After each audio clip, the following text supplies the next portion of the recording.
Mga ison atong sawan ng sugilano ni Linlin, 24 years old, minyo, ning buros apan na laglag, way buhi nga anak, taga Lantapan, Bukidnon. Mayang hapon Lantapan, Bukidnon, kang Linlin ang atong sender, karong adlaw.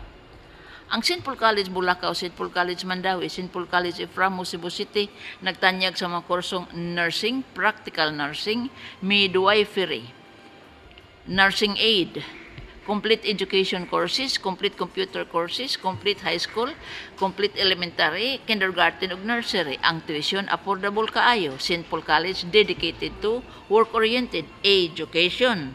Ang tuli sa Family Clinic Bulacau ug Family Clinic Ramos magadungan magasugod og Marso hangtod Hunyo pagdalag 200. Attention Metro Cebu North and South. Ang St. Paul College sa may Ramos Street, Cebu City, mubukas og high school karong Hunyo 2010.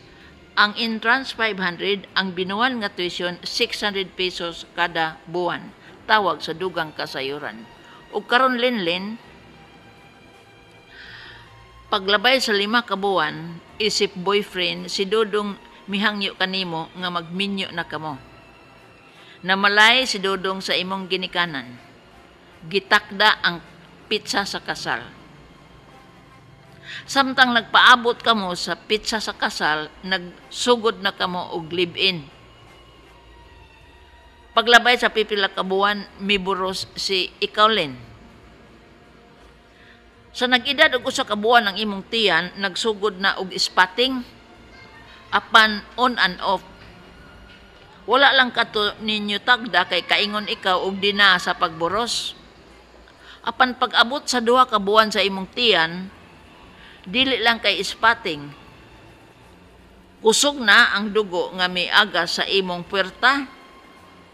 Miadto ka mo og doktor. Gi-ultrasound ang imong tiyan. Og nadungog pa sa doktor ang heartbeat sa bata. Gitagaan ikaw og tambal pakapit sa bata sa imong taguangkan. Apan sa pipila ka adlaw, grabe na ang imong dugo.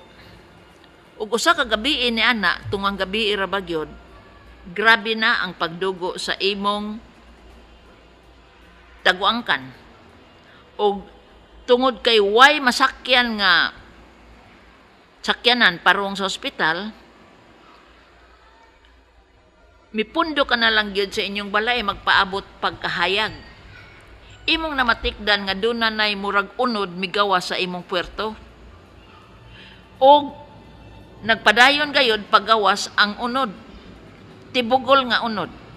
Mao na kadto ang bata.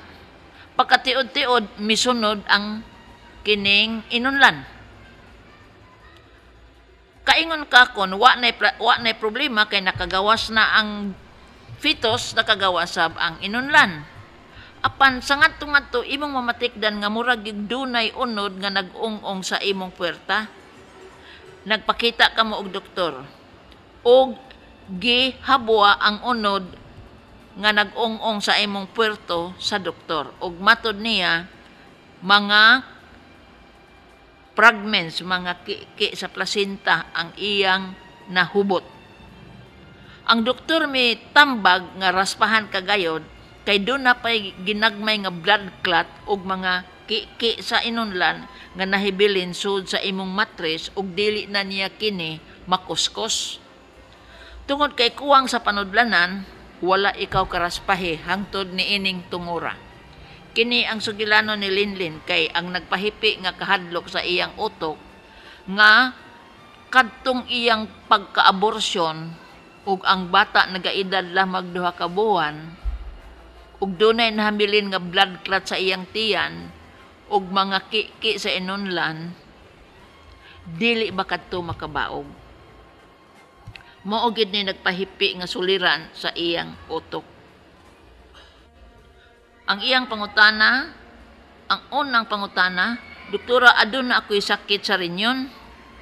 Kini bang akong sakit sa rinyon naka-angin ngang una na kong pagsabak nalaglag sa ika-2 ka buwan. Ang tubag dili ang imong sakit sa rinyon ang tinubdan sa suliran. dunay laing suliran sa imong matres.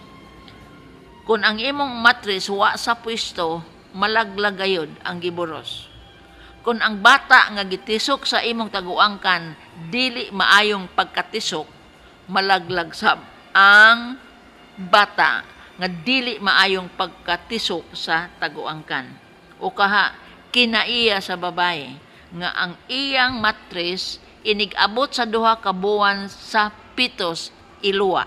Dunay matres nga ingon ni ana og batasan nga makamatikod na gani ang matres nga mibugol na ang bata ug mura na kadako og tamatis, magsugod nag-ayad ang matres o magsugod na siya nga sa iyang ngabil, cervix. Ang iyang cervix mo abri na. O iya jung iluwa ang bata. Doon na gay matres nga ingon ni ana ang batasan. Bantayanan kining mga matresa kay magbalik-balik ang iyang kinaiya nga dili siya buot mohambin og bata. Mohambin lang siya kutob sa duha ka buwan. Inigabot sa duha ka buwan magsugod na siya ayad kay dili siya makaagwanta nga maghinay-hinay pagburot ang taguangkan. Dunay matres nga ingon ni ana.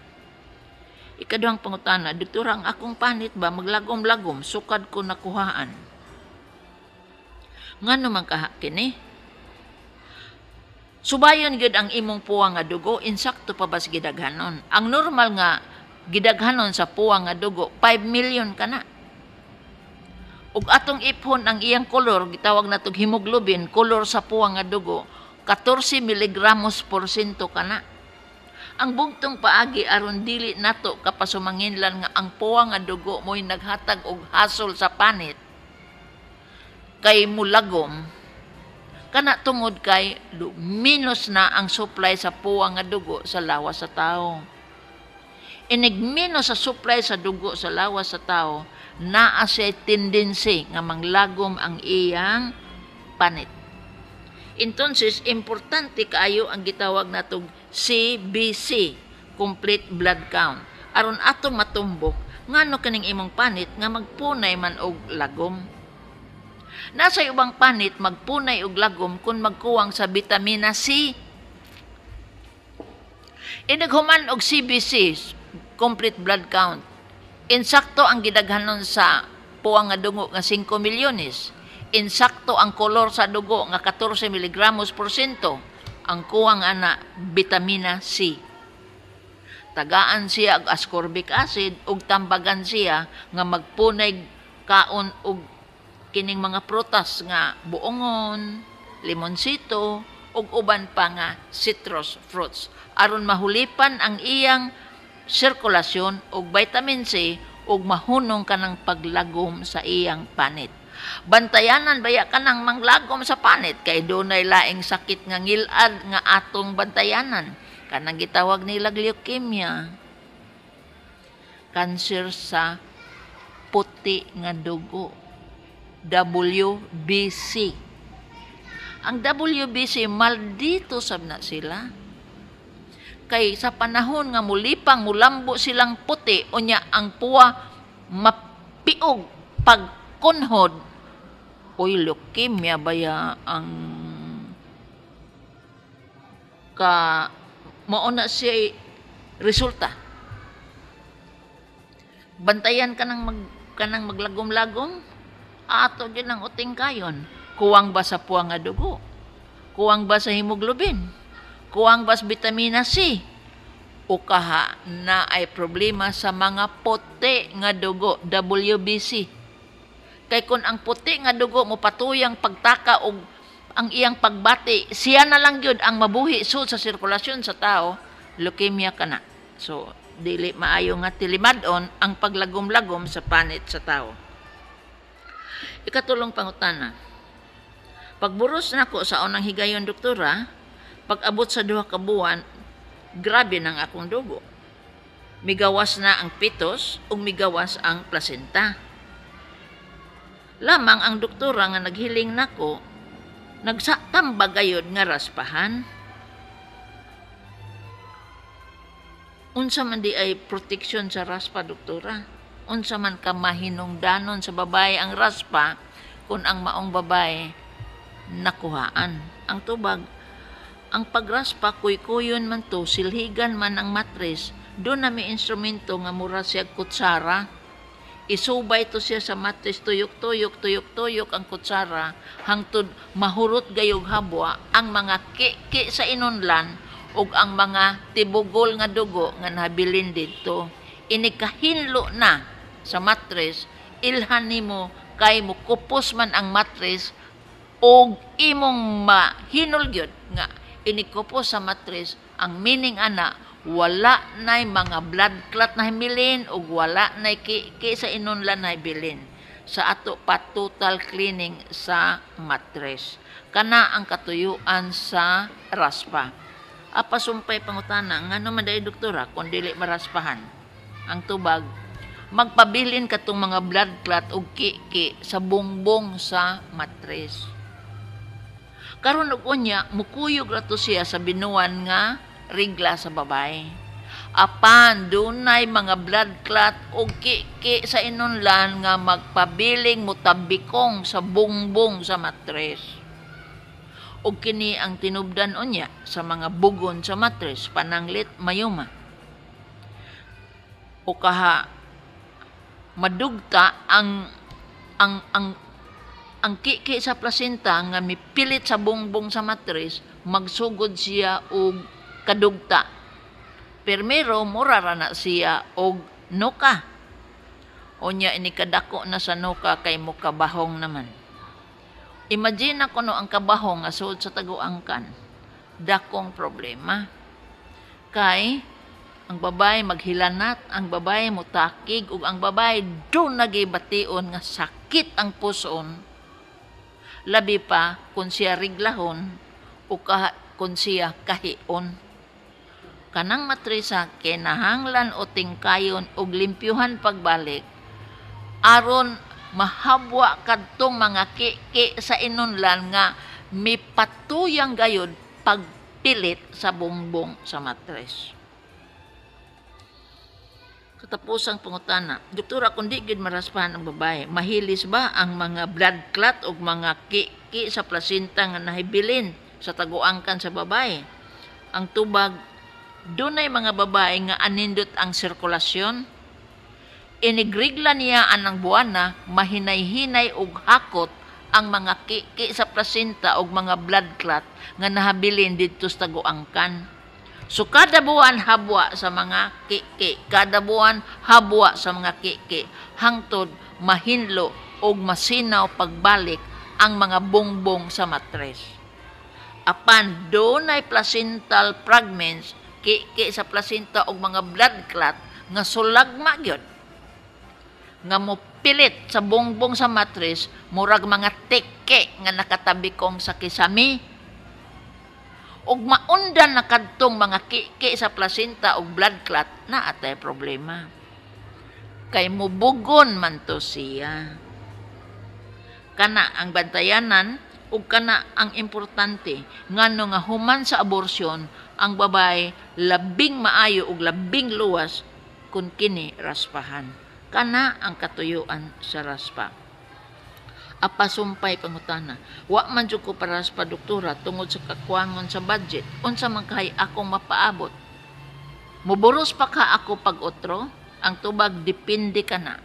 Kung ang imong matres makamao mohabwa sa mga ki sa placenta o mga blood clot nga mitabikong sa bongbong sa matres, muburos ka pa pag-otro.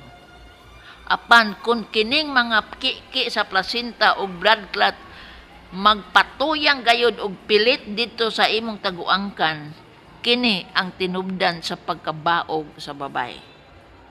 So duhay atong bantayanan ang pagkabaog ug ang pagporma og mga bugon sud sa taguangkan. Kini ang peligro sa mga kababayen-an nga adunay abortion apan wala magparaspa. Akong pamahayag medikal gayud. Kining matang sa babae nga inigsabak, inig usa ka buwan ang tiyan, magsugod nag-spotting, dili kini maayong timailhan nga kining babae hawd gyud mo abortion. Sa kaso ni Mulinlin sa pag-edad og 2 ka buwan sa bata, ang matres minganga na ug gikulipad ang bata. Dili kini maayong timailhan. Busa, sa sunod nimong buros, magpakita gayud og doktor sa labing dali nga panahon aron maproteksyonan ang bata nga nagtubo sa taguangkan ug malikayan ang kahigayonan nga ikulipad na sab sa matres ang bata nga nagtubo. Ikaduha, ang doktora nasayod nga kung dunay kakulian sa bata nga gisabak, iya kanang manduan nga ipa-ultrasound. Ang ultrasound dako og kapuslanan sa babaeng buros kay mutug-an man. Maayo bang pagkatanom ang bata? Naa ba sa luwas nga kahimtang ang bata? Nagpitik pa ba ang kasing-kasing sa bata? Ug daghang mabuhat ang doktor unsaon pagproteksyon nga kanang bataa nga naa sa taguangkan makalahutay og siyam ka buwan.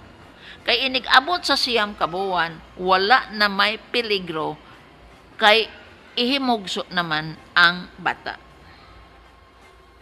Ikatulo, sama kanimo linlin, obserbahan ka kung dili ka gani mo buros sud sa duha ka tuig na adjud tay problema sud sa taguangkan. Sa ato pa paglabay sa duha ka tuig ug di ka mo buros, mobalik na sab ka sa imong ubigay ni og pagraduhan ang imong taguangkan unsay kakulian nga dili naman siya matamnan og bata. Anhe ang doktor magsubay sa imong history og mulutaw gayod nga once upon a time nakaburos kag bata, apan nalaglag ug pagkahuman og laglag huwa maraspahe.